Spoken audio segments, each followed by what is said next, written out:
இந்த 2வது வினாவுக்குரிய விடைகளை செட் மூலம் போட்டு விடுங்க.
ரைட்.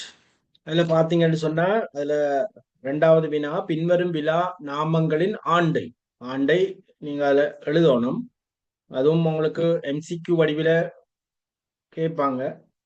இந்த இவ்வளவு ஆண்டு காலம் முடிவுல எந்த விழா கொண்டாடுவாங்கன்ட்டு அதுல இருக்குது ஒரு 30-40 இருக்கு. அதுல கொஞ்சம் தேடி நீங்க படிச்சு கொள்ளுங்க. அதுல கேள்விகள் வரலாம்.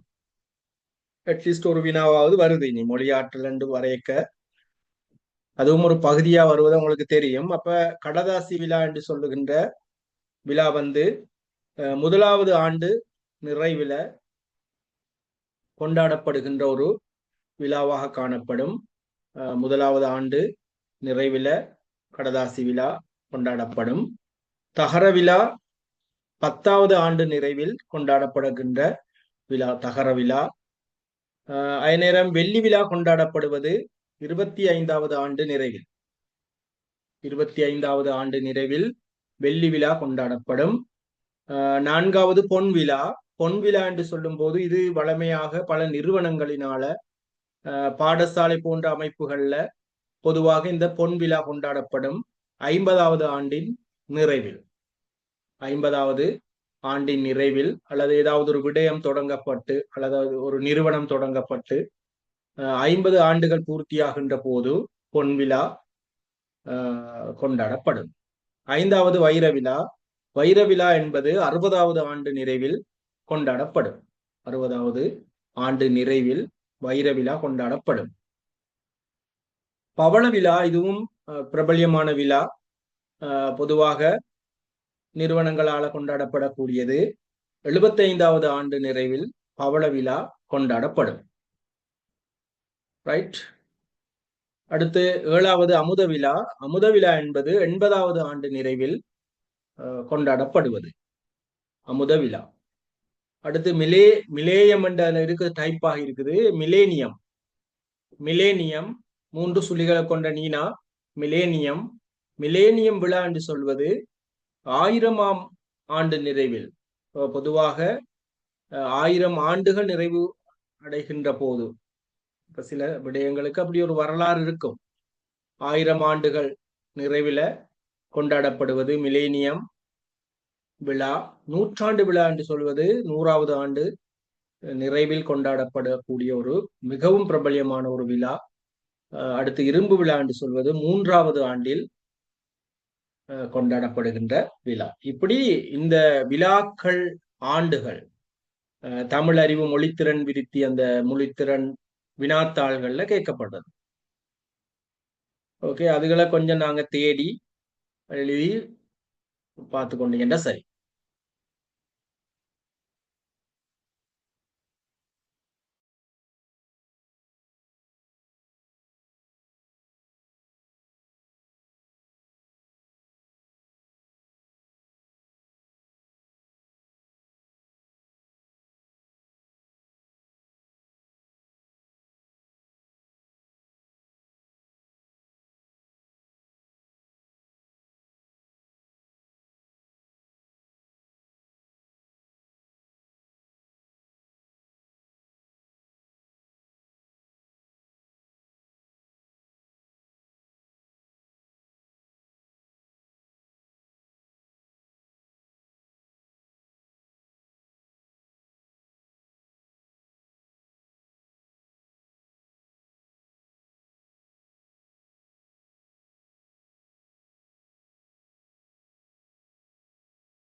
அடுத்த 3வது வினா பாத்தீங்கன்னு சொன்னா என்ன மாதிரிண்டா, பின்வரும் ஓமை தொடர்களில் கருத்துக்களை கூறுக. இப்ப இது பொதுவாக இப்படி, அதாவது fill in the blanks ஆக வரவும் கூடும், அல்லது உங்களுக்கு எம்சிக்யூவா தரப்படுகிற போது இதனுடைய பொருளை கருத்துக்கள் விடையாக தரப்பட்டிருக்கும். அப்ப நீங்க மிகச்சரியான விடையை செலக்ட் பண்ண வேண்டியிருக்கும். அப்ப அதுல பாத்தீங்கன்னு சொன்னா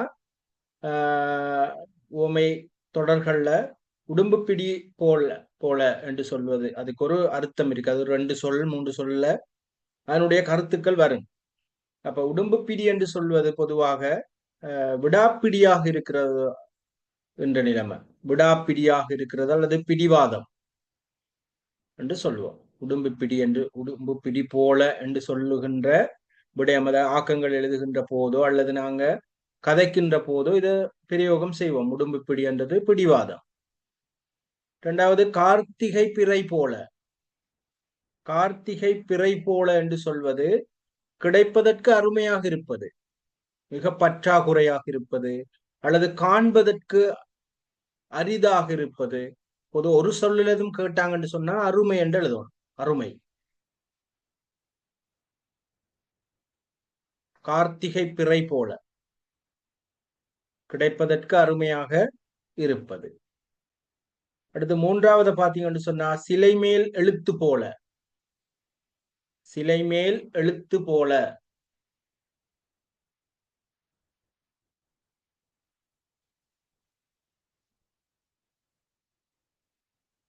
சொல்லுங்க பாப்போம், யாராவது அதுக்கு விட. சிலை மேல் எழுத்து போல என்று சொன்னா என்னது? அட்வான்ஸ் லெவல்ல தமிழ் மொழி எல்லாம் ஒரு பாடமா எடுத்து ஆக்கள் இருப்பீங்க.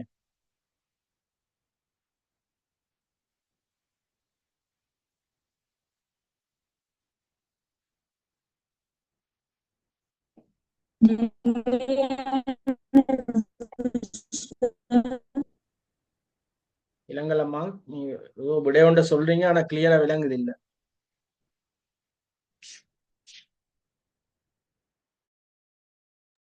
நிலையானது.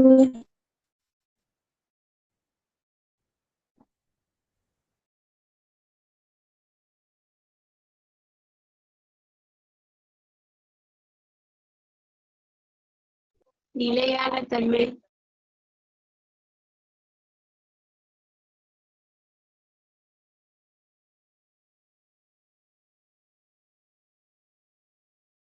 ஓகே, யாரோ ஒருத்தர் விட சொன்னீங்க. அதாவது சிலை மேல் எழுத்து போல என்று சொல்வது நிலையானது என்பதை காட்டுவது. உயிரும் உடலும் போல, உயிரும் உடலும் போல, உயிரும் உடலும் போல ஒற்றுமையை குறிக்கின்ற ஒரு உவமை தொடர். கல்லில் நார் உரிப்பது போல, அது பொதுவாக நாங்க பேச்சு வழக்குல சொல்லுவோம். இனி கல்லில் நார் உரிப்பது, கல்ல நார் இருக்காது, அப்ப இல்லாதது ஒன்றுக்கு நாங்க முயற்சி செய்கின்றோம் என்ற மாதிரி வீண் முயற்சி. கல்லில் நார் உரிப்பதென்றது ஒரு வீண் முயற்சி என்றதை காட்டுவது. நீர்க்குமிழி போல என்ன வரும்?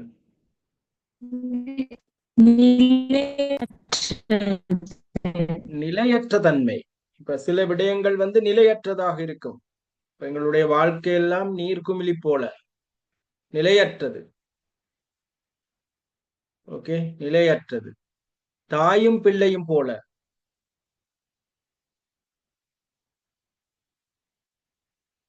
அது ஒற்றுமையை குறிக்கிற இதையும் விட தாயும் பிள்ளையும் என்று சொன்னா ஒன்றிலிருந்து ஒன்றை பிரிக்க முடியாத தன்மையை காட்டுவது. ஒன்றிலிருந்து ஒன்றை பிரிக்க முடியாத தன்மையை நாங்கள் காட்டுகிற போது தாயும் பிள்ளையும் போல என்று சொல்லுவோம். ஒரு விடயத்திலிருந்து இன்னொரு விடயத்தை பிரிக்க முடியாத தன்மையை நாங்க நல்ல உறுதியாக சொல்லுகிற போது இப்படியான உவமை தொடர்களை பாவிப்போம். பூனையும் எலியும் போல என்று சொல்லும் போது பூனைக்கும் எலிக்கும் இடையில உங்களுக்கு தெரியும் பகைமை இது ஒன்று இருக்கும். அது பகைமை உணர்வை காட்டுவது. கீரியும் பாம்பும் போல என்று வரும். அந்த மாதிரியான எல்லாம் எதிரிகள். அப்ப பகைமை உணர்வை காட்டுகின்ற உவமை தொடர்களாக அது காணப்படும். நகமும் சதையும் போல, அதுவும் ஒற்றுமையை காட்டுகின்ற உவமை தொடர். இப்ப தமிழ் மொழியை எடுத்தோம் என்று சொன்னா பல உவமை தொடர்கள் ஒற்றுமையை காட்டுவது, மனிதர்களுக்கு இடையிலான ஒற்றுமையை பிரதிபலிக்கின்ற உவமை தொடர்கள் பல காணப்படுது. பயனுண்டு இஞ்சி தின்ற குரங்கு போல, இது அர்த்தம் என்னது?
ரைட். இஞ்சி தின்ற குரங்கு போல என்பதும் ஒரு மிக பிரபலியமான ஒரு உவமை தொடர். அதோட பொருள் என்னன்னு சொன்னா, ஒரு ஒரு விடயத்துல சுறுசுறுப்பு இல்லாதிருக்கின்ற ஒருத்தரை நாங்க இப்படி பிரயோகம் மூலம், அதாவது உவமை மூலம் அவரை வர்ணிப்பார். அதாவது இஞ்சி தின்ற குரங்கு என்று சொல்வது சுறுசுறுப்பற்ற சோம்பேறித்தனமான ஒரு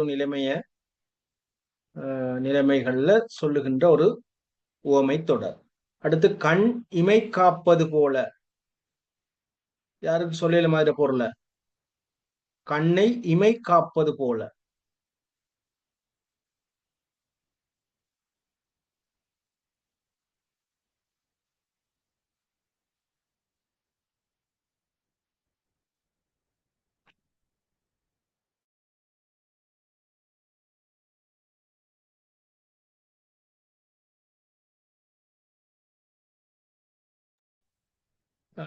பாதுகாப்புன்ற ஒரு விடயம் வந்திருக்குது. பாதுகாப்பு, மிக பாதுகாப்பு, மிக கவனம், மிக கவனமாக பாதுகாக்கின்ற ஒரு நிலைமையை நாங்க கண்ணை இமை காப்பது போல என்று சொல்லி சொல்லுவோம். பாதுகாப்புன்றதை விட கண்ணை இமை காப்பது போல என்றது மிக கவனமாக பாதுகாக்க வேண்டிய ஒரு பொருளை நாங்க விவரிக்கின்ற போது, ஒரு விடயத்தை விவரிக்கின்ற போது கண்ணை இமை காப்பது போல என்று சொல்லி இந்த உவமை தொடரை பிரயோகித்து நாங்க எழுதுவோம். இப்படி பல உவமை தொடர்கள் தமிழ் நூல்கள்ல, புத்தகங்கள்ல காணப்படுது. அதுகளை கொஞ்சம் நாங்க தேடி வாசிச்சு வச்சுக்கொள்ளுங்க.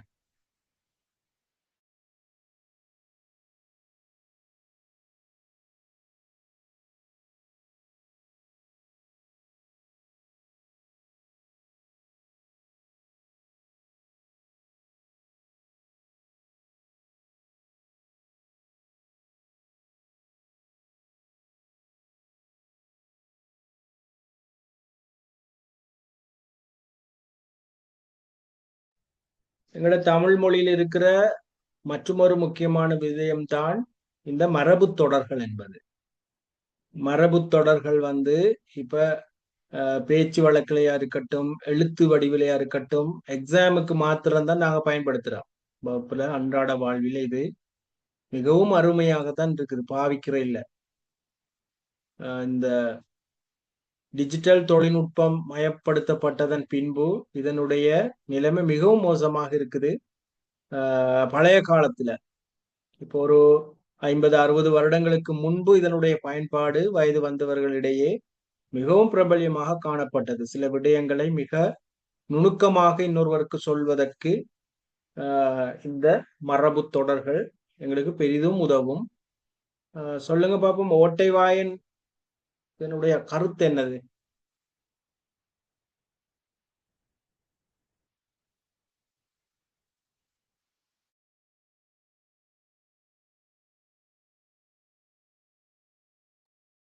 நாங்க யாரை ஓட்டை வாயன் என்று சொல்றது?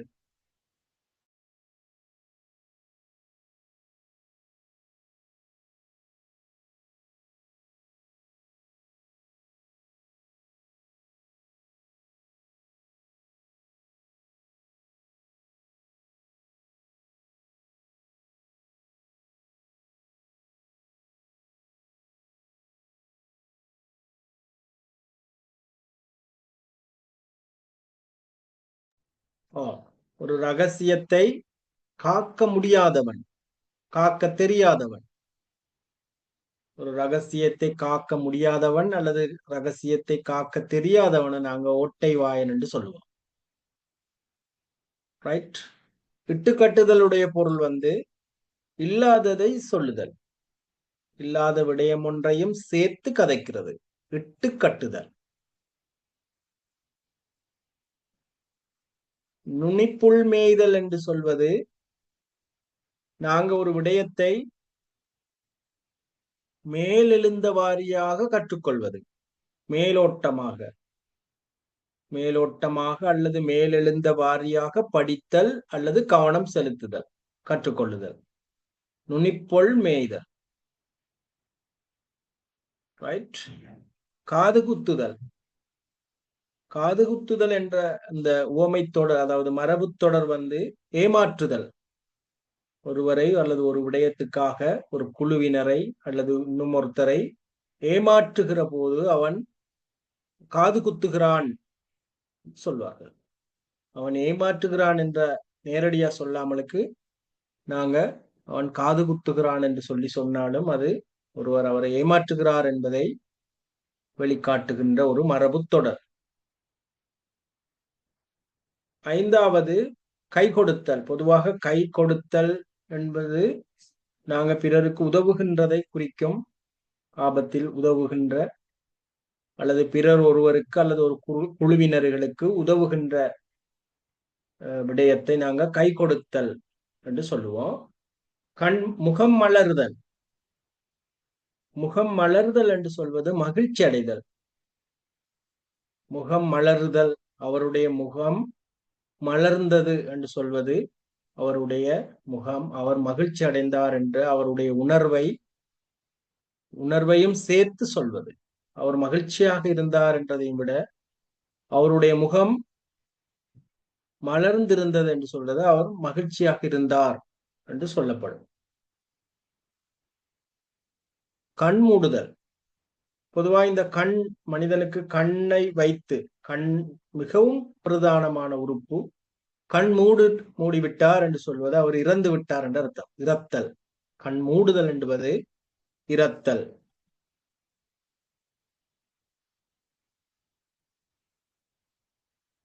கண் மலர்தல், அது இல் மாறி வந்திருக்குது. கண் மலர்தல் என்று சொல்வது விழித்தல். நித்திரையிலிருந்து விழித்தல், கண் மலர்தல். கம்பி நீட்டுதல். சொல்லுங்க பாப்போம், யாராவது கம்பி நீட்டுதல் என்றா என்னது? இது பேச்சு வழக்குல இருந்தவன் உண்டு, இன்றைக்கு இல்லாம போயிட்டு. கம்பி நீட்டுதல் என்றால் என்ன?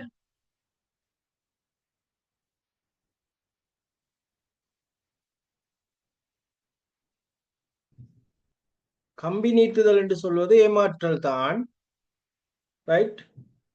ஏமாற்றி ஓடுதல், எஸ்கேப் ஆகுறது. ஏமாற்றிட்டு அந்த இடத்துல இல்லாம ஓடுறதுதான் நாங்க சொல்லுவோம் கம்பி நீட்டுதல். அவன் கம்பி நீட்டுட்டான் என்று சொல்லுவோம் நாங்க. அந்த இடத்துல இருக்க மாட்டான், ஏமாற்றி ஓடுதல்.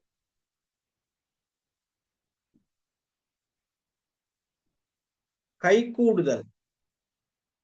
கைகூடுதல் என்று சொல்வது ஒரு விடயத்தில் சித்தி பெறுவது அல்லது அந்த காரியத்தில் வெற்றி காண்பது. கைகூடுதல். கைகூடி வரும், தை பிறந்தால் விடயங்கள் கைகூடி வரும் என்று சொல்வார்கள். எனவே அந்த விடயத்தில் வெற்றி பெறுவது அல்லது ஒரு ஒரு தடையை தாண்டுவதையும் சொல்லலாம் கைகூடுதல். அலைக்கழித்தல். அலைக்கழித்தலும் ஏமாற்றுதல் தான். அப்ப ஏமாற்றத்தோடு தொடர்புடைய நிறைய மரபு தொடர்கள் இருக்குது, பழமொழிகள் இருக்குது. அலைக்கழித்தல், அந்த அந்த ஏமாற்றுதலுக்கு கொஞ்சம் வித்தியாசம் இருக்கு. அலைக்கழிக்கிறது, ஒருக்கா வந்தீங்க அந்த நேரமும் இல்ல, திரும்ப வாழ்ந்தார் திரும்பவும் இல்லை, அந்த மாதிரி ஏமாற்றல். வாங்கன்னு சொல்றாரு, ஆனா அந்த விடயத்தை செய்து தர்றாரு இல்ல, அந்த மாதிரி அலைக்கழிக்கிறது. அவசர குடுக்கை. அனுப அவசர குடுக்கை என்பது பதற்றக்காரன், பதற்றம். அவசரம் என்று சொல்வது, அவசர குடுக்கை என்பது பதற்றக்காரன். ஒரு நபரை சொல்லுவார்கள் அவசர குடுக்கை என்று, பதற்றமானவன். ஏட்டுச் சுரக்காய், அனுபவமற்ற கல்வி அறிவு. ஏட்டுச் சுரக்காய் நாங்க அனுபவமற்ற கல்வி அறிவை கொண்ட ஒருத்தரை அவருடைய பண்பை கூறுகிற போது ஏட்டுச் சுரக்காய்ன்னு சொல்லுவோம். நாக்கு புரளுதல் என்று சொல்வது வாக்கை காப்பாற்ற தவறுதல். வழங்கிய வாக்கை காப்பாற்ற தவறுகின்ற போது நாக்கு புரளுதல் என்று சொல்லுவோம். இப்படியான மரபு தொடர்களை மையப்படுத்தின கேள்விகளும் உங்களுடைய வினாத்தாள்ல MCQ வடிவில வரலாம். மொழியாற்றல், மொழி திறன் என்றதுல இந்த மரபு தொடர்கள் மிகவும் முக்கியமானது. அது புத்தகங்கள்ல இருக்கும் பாருங்க. எங்களுடைய வகுப்புகள்லையும் இப்படி அவ்வப்போது சில மரபு தொடர்களை நாங்க வினாக்கள்ல சேர்ப்போம். அதுக்கு மேலதிகமாக இருக்கிறதுகளை நீங்களும் கொஞ்சம் தேடி எடுத்துக்கொள்ளணும்.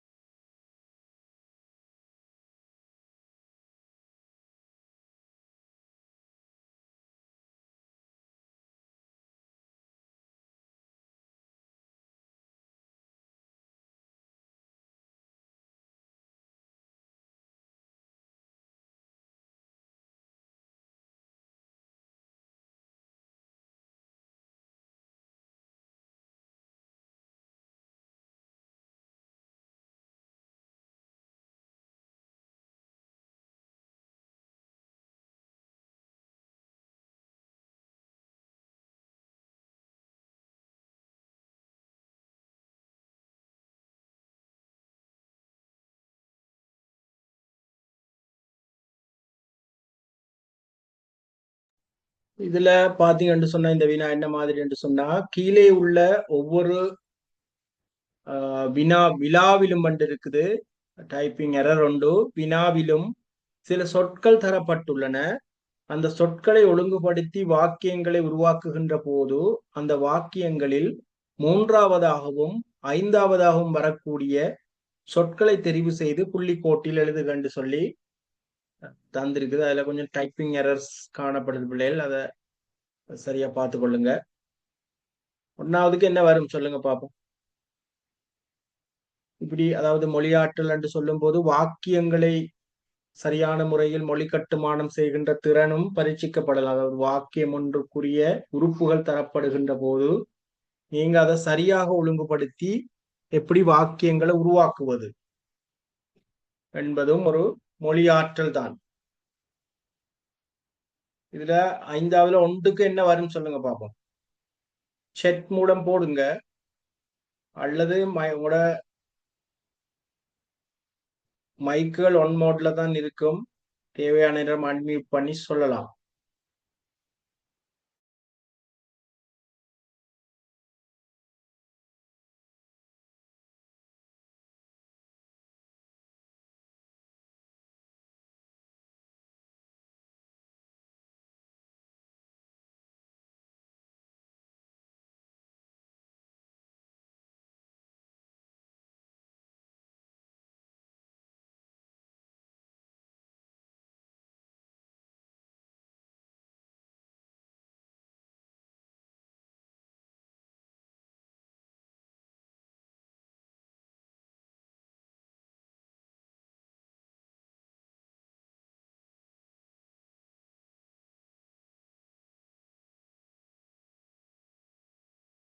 அச்சு இயந்திரத்தை கண்டுபிடித்தார்.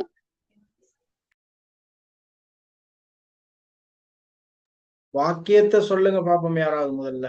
ஓகே, ஒருத்தர் அனுப்பி இருக்கிறாங்க பாப்போம். ஜெர்மனி நாட்டைச் சேர்ந்த கூட்டன்பேக் என்ற அறிஞர் அச்சு இயந்திரத்தை கண்டுபிடித்தார். சரியா அனுப்பி இருக்கிறாங்க ஒருத்தர். ஜெர்மனி நாட்டைச் சேர்ந்த கூட்டன்பேக் என்ற அறிஞர் அச்சு இயந்திரத்தை கண்டுபிடித்தார். அதுல மொத்தமாக 11 சொற்கள் வந்திருக்கிறத நீங்க பார்க்கலாம். அதுல அப்ப பாத்தீங்கன்னு சொன்னா மூன்றாவதாக வருகின்ற சொல் வந்து சேர்ந்த, ஐந்தாவதாக வருகின்ற சொல் அவருடைய பேர்ல ஒரு பகுதி பேக் என்ற சொல்.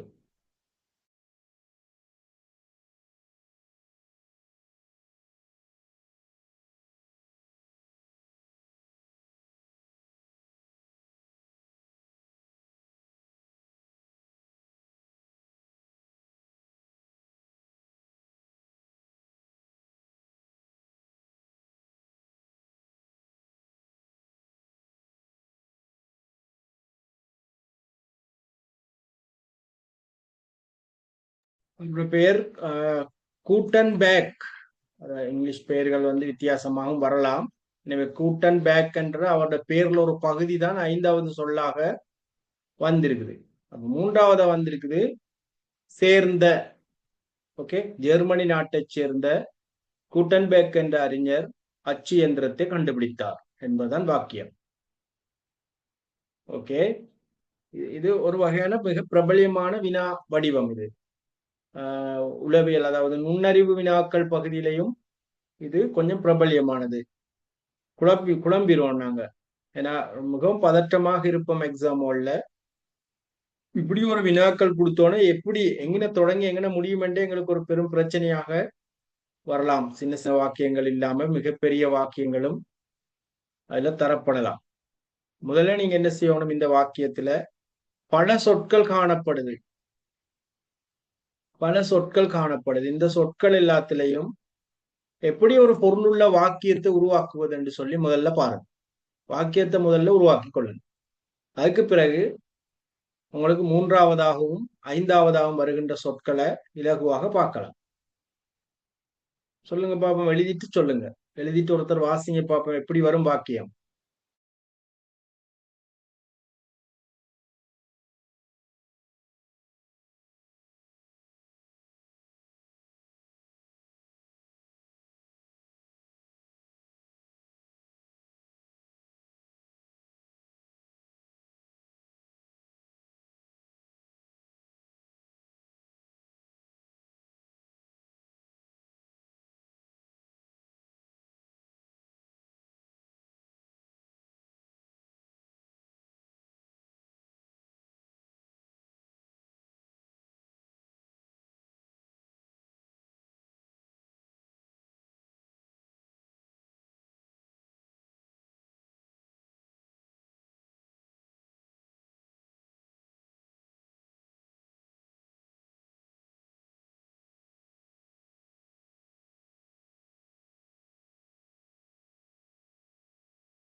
ரைட்.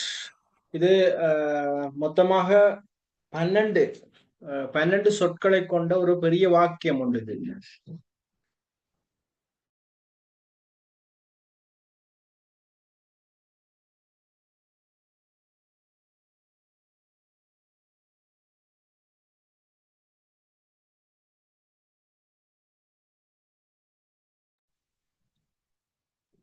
இந்த வாக்கியம் எப்படி வரணும் என்று சொன்னா பார்த்துக்கொள்ளுங்க. காகிதம் செய்யும் முறை கண்டுபிடிக்கப்பட்டு அது பெரிதும் வளர்ச்சியுற்ற நிலையில் செய்தித்தாள்கள் ஆங்காங்கே சிறப்பாக வெளிவர தொடங்கின. இதுதான் வாக்கியம். காகிதம் செய்யும் முறை கண்டுபிடிக்கப்பட்டு அது பெரிதும் வளர்ச்சியுற்ற நிலையில் செய்தித்தாள்கள் ஆங்காங்கே சிறப்பாக வெளிவரத் தொடங்கின. இதுதான் வாக்கியம். அப்ப மூன்றாவது வரக்கூடிய சொல் முறை என்ற சொல். முறை. மூன்றாவது வரக்கூடிய சொல் முறை. ஐந்தாவதாக வரக்கூடிய சொல் அது.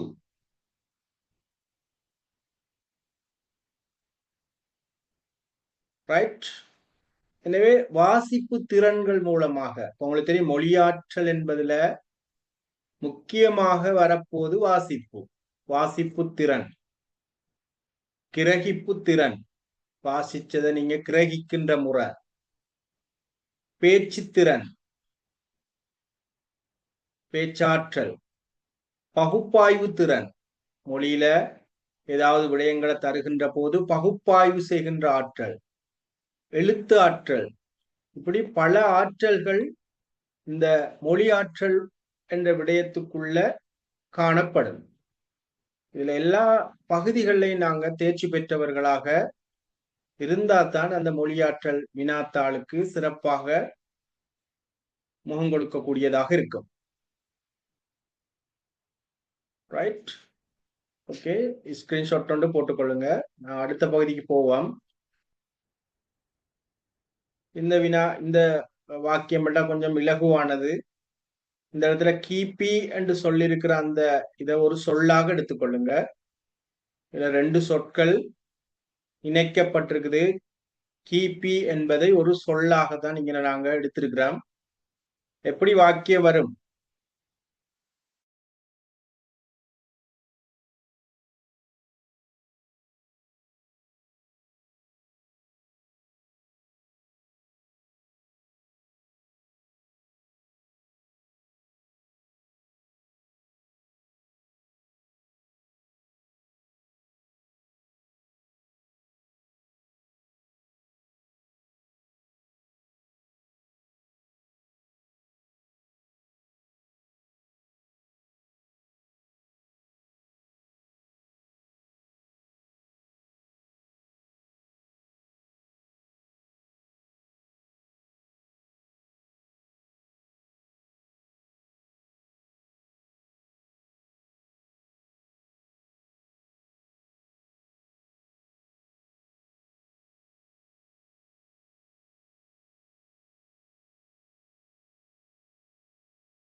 உலகத்தில் முதல் செய்தித்தாள் இத்தாலி நாட்டில் கிறிஸ்துவுக்குப் பின் 16ஆம் நூற்றாண்டில் தோன்றியது.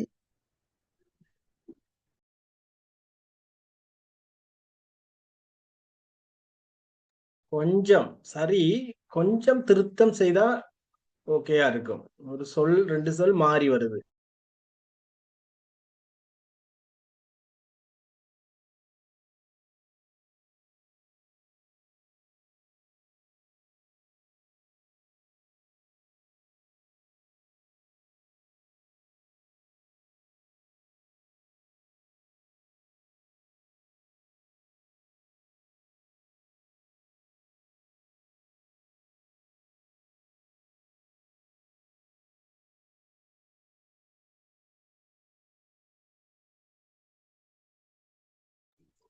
உலகத்தில் முதல் செய்தித்தாள் கிறிஸ்துவுக்கு பின் 16ஆம் நூற்றாண்டில் இத்தாலி நாட்டில் தோன்றியது.